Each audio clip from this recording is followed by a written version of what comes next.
What's going on, people? Welcome back to the United Stand. We are locked in for a 2 p.m. show. My name is Mordzs. And look, before we even get into the show, I know a lot of people are a bit confused and a bit like, who is on the thumbnail? Who is this guy? You know what I'm going to do before we even get into the show? I want everyone, who knows ball? That's my question. Who knows ball?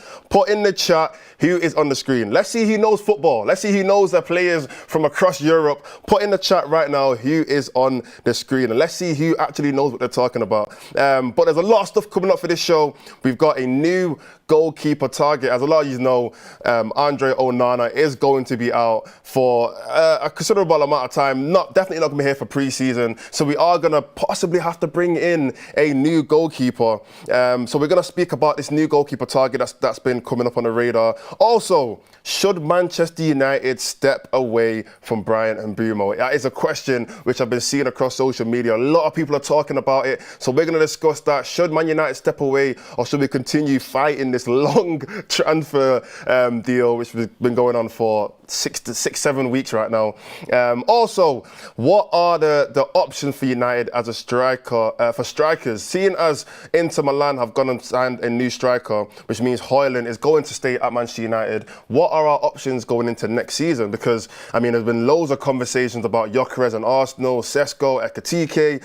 Most of those players are not going to be available for United next year because Newcastle are looking at them, Liverpool are looking at them, like I said, obviously Arsenal. So where does United come into this? Who are we going to play for striker next season?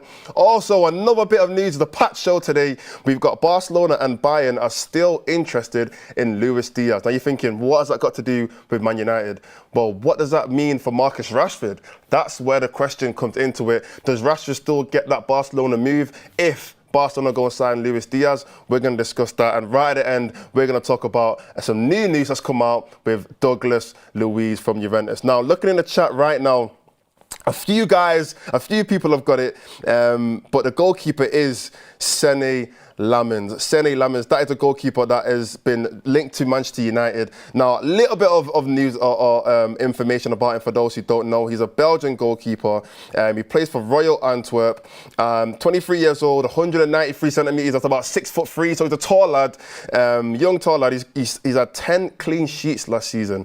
10 clean sheets, saved 4 out of 8 penalties.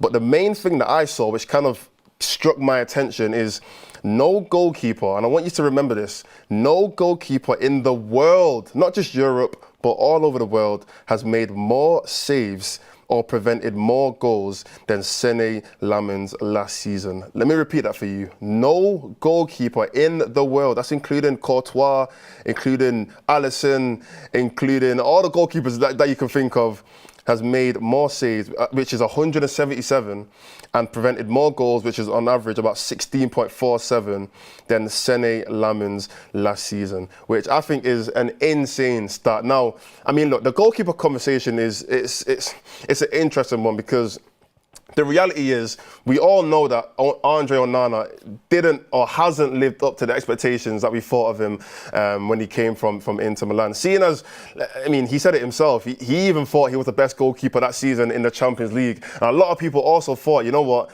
there's this guy here who's got his team helped his team get to the Champions League final. He looks like, on paper, he looks like the perfect goalkeeper that we need. He can distribute, he can save, he can play in these big games. He looks like the perfect option for us. And it didn't work out. We're 2 years into this Andre Onana saga, and it doesn't seem to be getting better. So we need to go and find somebody else in the market. But the problem is, do we go and risk it again and go and bring in a keeper that we don't know a lot about? Do we go and bring in, like I said, this 23-year-old goalkeeper who, let's be real, most of us, if not all of us, haven't seen him play a lot of games. We haven't seen him play a lot of minutes. You can't really tell how good a goalkeeper is based off highlights because every goalkeeper's got good highlights. So do we take that risk? Do we go and bring in this young keeper before pre-season so we have at least 2 goalkeepers available going into the start of the season? Let me know in the chat, what do you guys think about that? And make sure you're sending in your super chats. There's a lot of stuff that we're going to go through today, so I really want you guys to bring in your topics. Let's keep it interactive.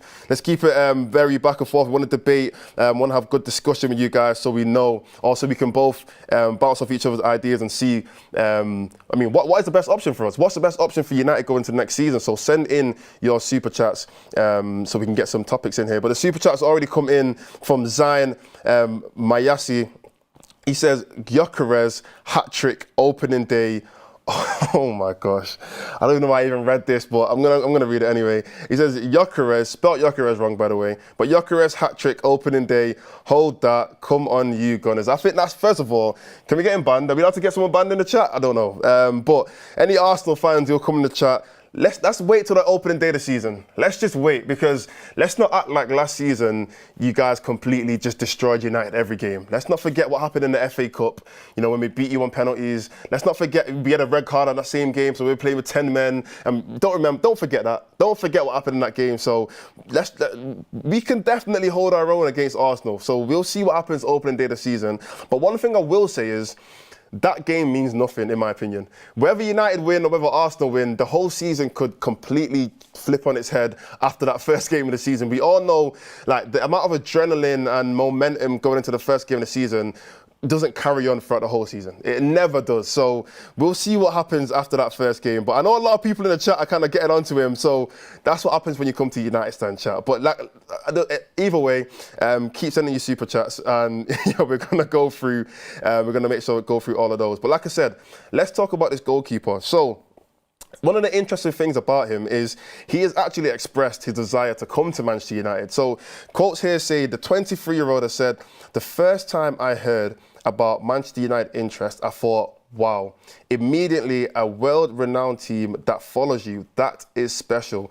Now, I just want to say, for all those people that act like United have fallen off a cliff, that nobody wants to come here, that the name doesn't hold weight, the badge doesn't hold weight, who wants to go Old Trafford? Look, we still have players, young players, 23-year-old player that wants to come to United and is delighted, or he feels special that a club of our size, our magnitude, is interested in him. And I mean, we already know Mbeumo, he's already said he wants to come to United. So it's not completely died out. It's not completely gone away. That players still want to come to United. This is still a thing that is going on. Even in 2025, you've not won a Premier League in like 12 years. But it goes on to say, of course, I was also spoken to about it a lot. And when I made a save in training, it was United this, United that from colleagues. It's only positive, especially because it's the best competition in the world, the Premier League. And my profile, my stature and the way of playing is similar to English football. You have to physically hold your own there, and that suits me. Now, look, I don't want to get too excited because I know words can be any, you could have got this from ChatGPT, I don't know. But the way we're speaking, it's like, I want this kind of mentality from a new player. I want someone who has a desire to come to the club. And he obviously understands the Premier League even a little bit. I mean, he's speaking about his stature and the way he's playing is similar to English football. He's done his research. He might even be a United fan, for all we know. But he speaks about you have to be physical, you have to hold your own. We need a goalkeeper that can hold his own. In fact, we need a goalkeeper that doesn't make mistakes. That's the first thing. But we also need a goalkeeper that is physical, can hold his own, can claim crosses. I mean, I did a little bit of research on Senne Lammens, and I found out that he is in the 94th percentile for crosses stopped. Now, if you don't know what that means, that basically means he is in the top 6% of goalkeepers when it comes to crosses stopped in the world. So he's in the upper echelon, he's in that top tier 1 category when it comes to crosses stopped. And that is something that Onana struggled with, in my opinion. He's been struggling with the last couple of years when it comes to claiming crosses, being commanding in the box. How many times have we seen balls coming in the box and Onana's gone to punch it away and he's punched one of our own players, or he punched one of the opposition's players? We've seen it happen quite a few times, and sometimes it led to penalties, sometimes it's just led to mistakes and confusion in the box. This goalkeeper right here, that's one of his strong suits, so that's something that we can actually benefit from him coming to play for us. Some more quotes to come out. He says, if something comes along that I can hardly say no to and will also benefit the club, I'll have to think about it seriously. But if I'm the first choice keeper here for another year, that's no problem. Look, maybe I'm just reading into this wrong, but this seems like he is desperate to come to United. I think if a decent offer comes in, I mean, the prices that I'm looking at right now, it says 17 million. I think if we bid between 15 to 20 million and, decent wages, we don't want to go too overboard with the wages. We know the mistakes that we've made in the past with the wages. Let's just keep it simple. I'm not going to throw any numbers out there because I don't really know too much, but a decent wage, I think he's saying yes straight away. I think he's saying yes straight away. And I think the conversation then turns to, does he start? Does he start for Man United over Bayern? That's the conversation that I think it goes into. Does this new keeper that is interested at United, does he start for us if he comes into the club before pre-season? Let me know in the chat right now. And like I said, remember, send in your super chats. But let me know, does he start straight away over Bayern as a number one goalkeeper going into pre-season? Let me know what you guys think about that. A lot of people saying yes. He has to. Yes. Bayern is awful. Wow. I mean, it's a bit harsh. Absolutely will start. Yes, no brainer. I think the reality is, because we are desperate for a good goalkeeper, if he was to come in, I'd want to see him definitely play a few games, because usually in pre-season we make subs halfway through the game and everyone comes off and we bring in a whole other team. So I think regardless, he's going to get to play decent minutes. If it's half a game or even more than half a game, we're going to see him play anyway. And if he was to impress, I'm going to say this now, if this new goalkeeper, Senne Lammens, was to come to United and he was to impress in pre-season, I am not against him starting in the Premier League. I'm not against it. And I know, yeah, you probably want to bring Onana. Onana's probably not going to be fit by then anyway, but Bayern there will obviously be fit and available. Yes, it makes sense to let the more experienced goalkeeper start first game of the season, Premier League. But the way it looked last season, experience meant nothing, because both of our goalkeepers played like they weren't experienced anyway, making mistakes all over the pitch. It didn't make sense. So if this new goalkeeper was to come in and he was to impress and he was to show that he's commanding, he's physical, all the things that he said, that he suits this style of play that Amorim wants him to play, I would not mind him starting the first game of the season. I wouldn't mind it. Let's just see how it goes, because what's the worst that could happen? But bringing Onana in, I remember the first game of the season. I think it was it last season or the season before that against Wolves, and it might have been the season before that. And it was at the last minute, and Onana must have come out for a cross. I know you all know what I'm talking about. He must have come out for a cross and absolutely punched one of their players in the face because he's completely missed the ball. And the reality is that should have been a penalty. The Wolves should have got a penalty right at the end of that game, and we would have drew that game because we were 1-0 up. But that was just a calamity that didn't need to happen. But Onana, clumsy, big mistake, almost cost us that game. That could happen again. You know, Bayern could do the same thing.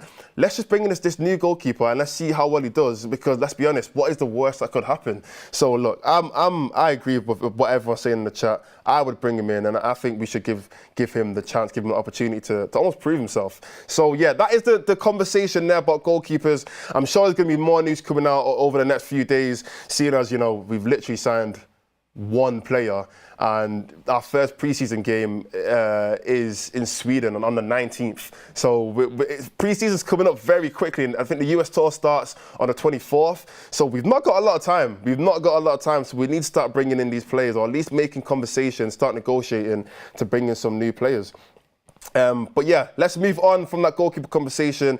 In fact, before we even move on, quick plug to That's Football. If you guys have any other interest, I know there's some Arsenal fans in the chat because, you know, you've sent in your super chat, so I know you're there, I know you're watching, I know you watch United closely. But if you're interested in hearing some more about football news outside of Manchester United, whether it's a Premier League, whether it's across Europe, you know, international football, whatever it is, throughout the season, there is a whole nother page that is very similar to United Stand, but it just speaks, but we all speak about international football, European football. So you want to hear Mark Goldbridge go and talk about the Gyökeres news with Arsenal, go and talk about the Ekitike news with Liverpool and Newcastle, the Luis Diaz news with Liverpool and Barcelona, all that kind of you know, updates on transfers and whatnot. And throughout the season, whether it's watch-alongs or Champions League games, whatever it is, there's another channel. It's not even new. It's been there for a while. So if you don't know about it, go and check out That's Football. Will probably be a link in the description. There will be a link in the description. I'll make sure of it. There'll be a link in the description, so go and check that out. And yeah, look into the new channel. I keep saying new. It's not even a new channel, but it might be new to some of you guys, so make sure you go and check it out. But yeah, let's move on. Some more conversation that I feel like we really need to have, and it's about Mbuemo. Now, I remember I said on a show, I think it was last week, that, and Mark's been speaking about this a lot actually. He mentioned it in his 10 a.m. as well. And also in the 8 p.m. Last night, about the United kit launch, which is supposed kit launch, which is supposed to be happening tomorrow. Now, a lot of people thought that Mbuemo would be announced before the kit launch, but the reality is he's not, because unless he gets announced today, or unless he gets announced literally like an hour before the kit launch, or announced with the kit launch, which would be crazy, in my opinion. If United have just been like, if they've just been like kind of holding us off and kind of playing the fan base around a little bit, kind of making it seem like we've not got the deal done, and all of a sudden tomorrow we just see Mbeumo in the new away kit. Yeah, that would be crazy. Fair play. I'll give them a round of applause, because that's like, you're breaking the internet by doing that. So fair play if they do actually do that. But the reality is, they're probably not. They're probably not going to do that, because Fabrizio would have told us by now. You know what I mean? But the reality is, Mbeumo deal doesn't really seem to be happening anytime soon, and time's ticking. I mean, I just spoke earlier before, our first preseason game comes on the 19th, and our US tour starts on the 24th.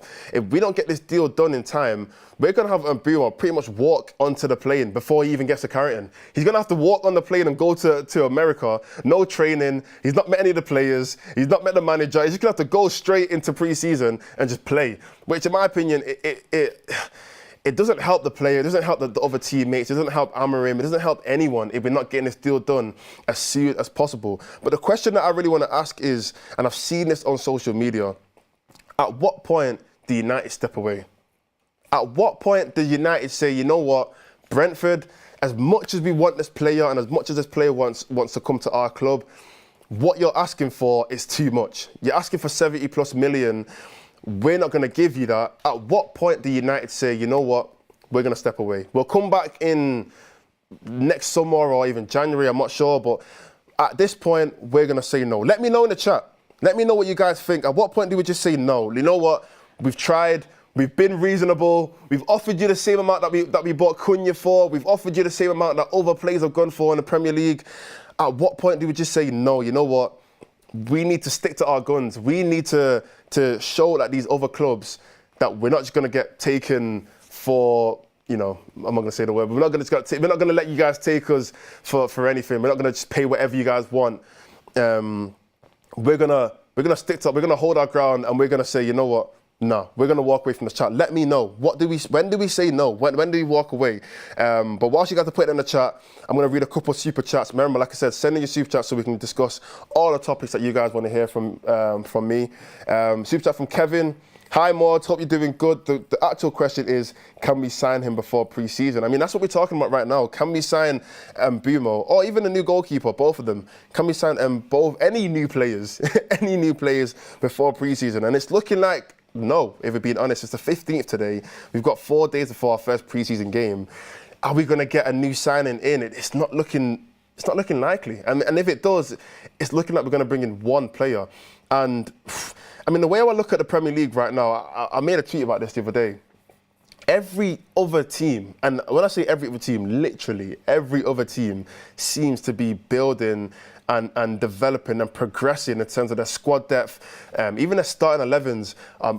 Most of the other teams in the Premier League seem to be making big moves, seem to be making impactful moves, not just, you know, bench players, not just rotational players. I mean, Arsenal have gone and signed Zubimendi. They just signed a new centre back recently.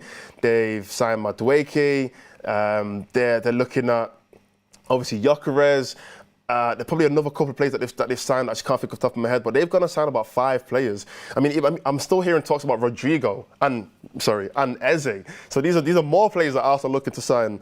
Liverpool have signed, I mean, they broke the record for Wirtz. They're going to sign Frimpong. Again, they're still interested in Isak and Ekitike, and they're making big moves. City made 4 signings before the Club World Cup. You know what I mean? And Chelsea have signed about 50 players who seem to be playing well as well. We've seen João Pedro scored in the final for the Club World Cup. So they're making big moves. Newcastle just signed Elanga, and they're still looking at a new striker and other players. Every club seems to be making big moves, and all of these clubs were better than United last season. So I'm just thinking to myself, if all of these clubs are better than United and they're still developing and making moves, why are United the team that almost got relegated at one point? At one point, we were seriously considering, what does the Championship look like? What is it like playing at Preston North End? That's what we were thinking about last season. We made it out, and we finished 15th, and we still only signed one player. I mean, all I can say is Ineos. That's all I can say. Ineos, I hope you're watching this, but this is terrible from you guys. But anyway, another super chat from Lee Berman. Do you think we can get Mbeumo done, Mordzs? I mean, look, for my honest opinion, I still have hope that it will get done. It's just I don't think it'll get done anytime soon. And the problem is, if we're spending this much energy on one player, it's not like we're trying to break records. Like I'd understand if we were going to sign Mbappe, or we were signing Lamine Yamal, or Jude Bellingham, or Musiala, or one of these like world-class players who the whole world would want if they could have a chance to get. And it'll be record-breaking, 150 million, 200 million. I'd understand why that would take a very long time. We're trying to sign Mbeumo. Like, respectfully, we're trying to sign Mbeumo. He plays for Brentford. Like, we're trying to sign just let me not say normal, because he is a top player, but we're just signing another Premier League player, and it's taking this long. So if we really drag this out for another 2 weeks, pre-season starts, we've got a couple of weeks left till the Arsenal game, first game of the season. How are we ever going to bring in anybody else? How are we going to bring in a new potential goalkeeper? How are we going to bring in potential midfielders or potential wing-backs or whoever else, another 10? How are we going to bring in these players, or striker? How are we going to bring in these players if we're struggling this much to get in one player who has already said he wants to come to us? Yeah, that's my opinion on that. But look, going back to the question, at what point do we say no? Now, a couple of people in the chat saying, don't walk away. Someone said, give it a week.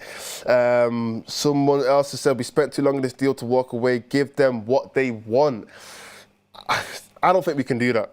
I don't think we can just give Brentford what they want. The reason why I say that is we have to build up a reputation of being a bit more commanding and a bit more...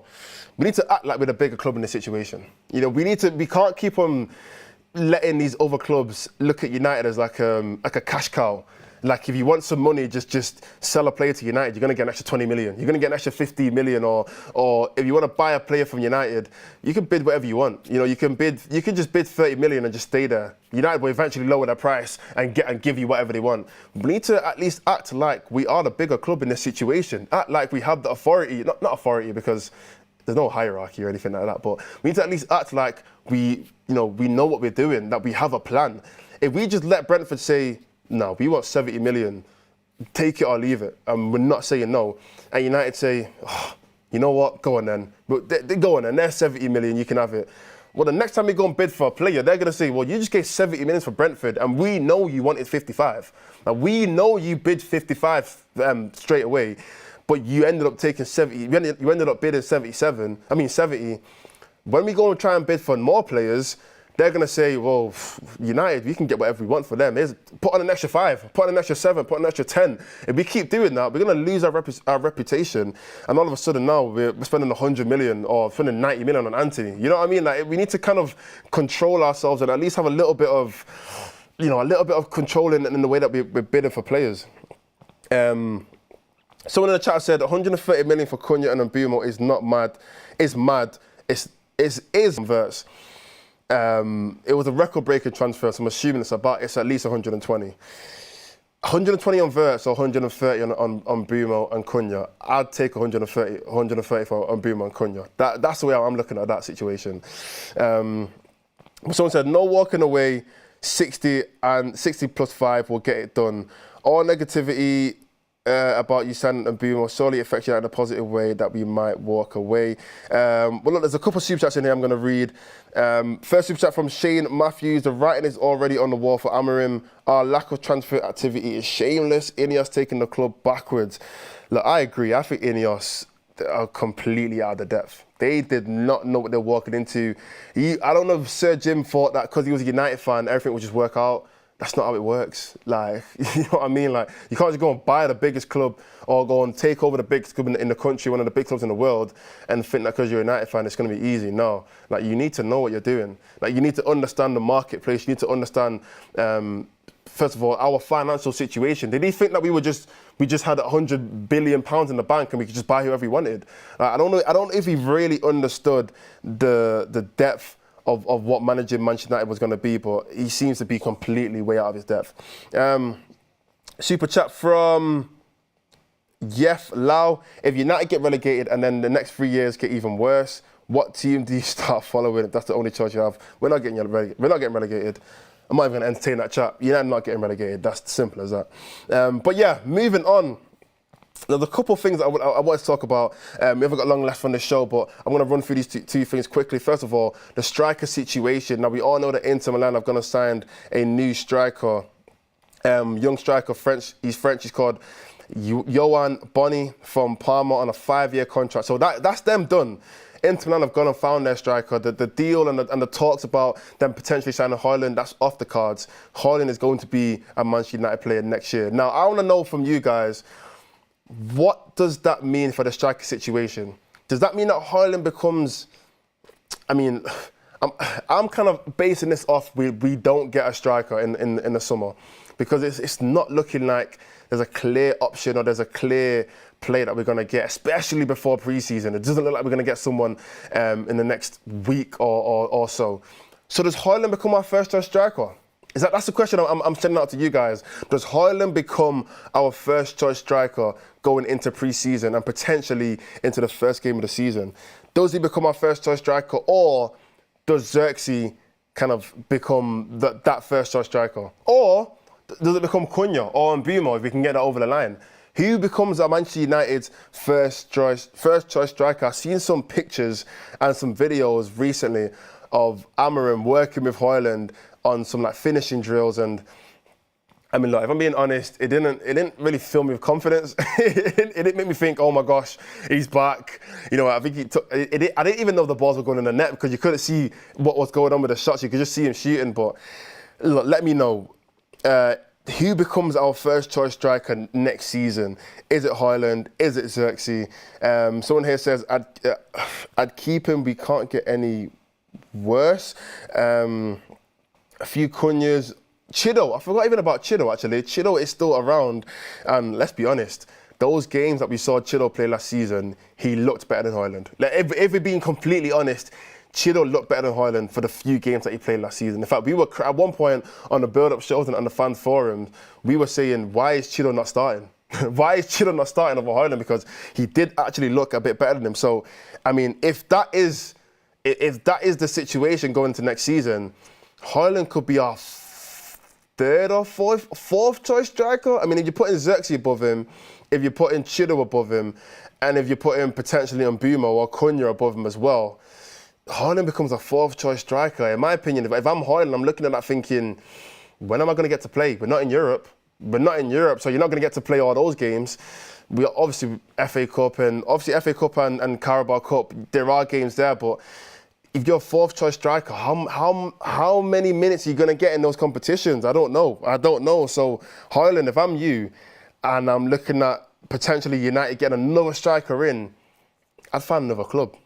Or at least go on loan. I'd try and find a loan as quickly as I could, because it doesn't look like he's going to get a lot of minutes as a striker. So yeah, I mean, that's Haaland.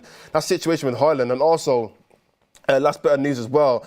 I know I'm gonna explain to you how this links in, but Barcelona and Bayern are still interested in Luis Diaz. Now, the reason why I'm bringing in that news is, as we all know, there was conversations recently about Barcelona being in for Marcus Rashford, and the reality is, if Diaz is available, and he has made it clear to Liverpool that he wants to leave, he's made that clear, he's come out and spoken about it. So if Barcelona go in for Luis Diaz, and he is obviously a left winger, plays the exact same position as Rashford, where does that leave Rashford's future? Because that kind of rules out Barcelona for him if Barca can get him over the line. Now, in my opinion, I don't think they're going to get him, only because Liverpool don't want to sell him, and the price that they're putting on Luis Diaz is around 100 million plus. If Barcelona go and sign Diaz for 100 million, that is the worst, not the worst signing, but that is ridiculous, because he is not a £100 million player. He's just not. So if he was to go to him, go to Barcelona, then, I mean, it opens up the conversation, where does Rashford go? where do we send him out to? Because he's gonna have to go somewhere. So where do we send him out to? I don't know. I don't know where we send him out to. He'd have to go to a club of a lower level. It won't be Barcelona levels. He'd have to go to. I mean, I couldn't even throw any names out there, but someone said Fenerbahce. I don't know. I don't know where he'd go for, but where he'd have to go to. But someone said he could only play for Barca's women's team. Let's be kind in the chat. But yeah, the question is, where does Rashford go to if Barcelona go and sign Luis Diaz? But yeah, you guys chat about that in the chat. But that is the end of the show. Make sure you check out Mark's 8 p.m. show this evening. Those shows are a little bit more relaxed. Obviously, it's an evening show, so whether you're getting your dinner or you're in the gym or you're going for a walk or whatever it is, check out and listen to the 8 p.m. show later on with Mark. He's going to be discussing all the topics that are going to be coming out, all the news that's going to be coming out from now until then. So yeah, go and get your little cup of tea or whatever it is and check out the 8 p.m. show later on. But thank you guys for listening. We're coming up to pre-season very, very soon. We're finally going to get to see United play some more football. So I know you guys are excited because I can't wait for football to start again. Like, I mean, I know the Club World Cup just ended, but I want to see my team play. I want to see United play some football. So yeah, thank you guys for listening. Thank you guys for watching, and I'm going to see you on the next video.